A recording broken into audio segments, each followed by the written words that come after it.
அடுத்து டிவி கேல வந்து இன்னதோ ஒன்று சொன்னாங்க அப்படி. ஆனா சகோதரர் விஜய் அவர்கள் ஒரு விஷயத்தை உணர்ந்தணும். ரெட் ஜெயின் மூவிஸ்க்கு திறப்பு விழா நடத்தினதே சகோதரர் விஜய் தான். குருவி படத்துல சகோதரர் விஜய் அவர்கள் தான் ரெட் ஜெயின் மூவிய தமிழ்நாட்டு மக்களுக்கு அறிமுகப்படுத்தினார். இதான்ப்பா ரெட் ஜெயின் மூவி, முதல் படமே நான் தான். சகோதரர் விஜய் அது மட்டும் இல்ல, ரெட் ஜெயின் மூவி பீஸ்டாக இருக்கட்டும், இன்னொரு படமாக இருக்கட்டும், அதனுடைய ப்ரொடக்ஷன் மட்டுமல்ல டிஸ்ட்ரிபியூஷன் ரெட் ஜெயின் தான் பார்த்துச்சு. நான் ஆதாரத்தின் அடிப்படையில் சொல்றேன்.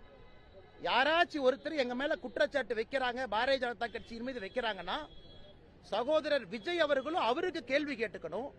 ரெட் ஜெயின் படத்தை முதலாக குருவி மூலமாக தமிழ்நாட்டுக்கு அறிமுகம் செஞ்சது யாரு?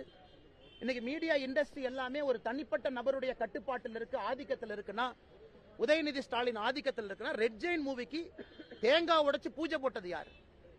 இன்னைக்கு எல்லாம் மேடையில் ஏறி இன்னைக்கு வாய்க்கிலேயே டிவிக்கேல சில பேர் பேசுறாங்க. டிவிக்கேல சில பேர் பேசுறாங்க, அண்ணாமலை இப்படி அண்ணாமலை அப்படி. ஆனா அவங்களுக்கு நான் பதில் சொல்லணும், தப்பா போயிடும்.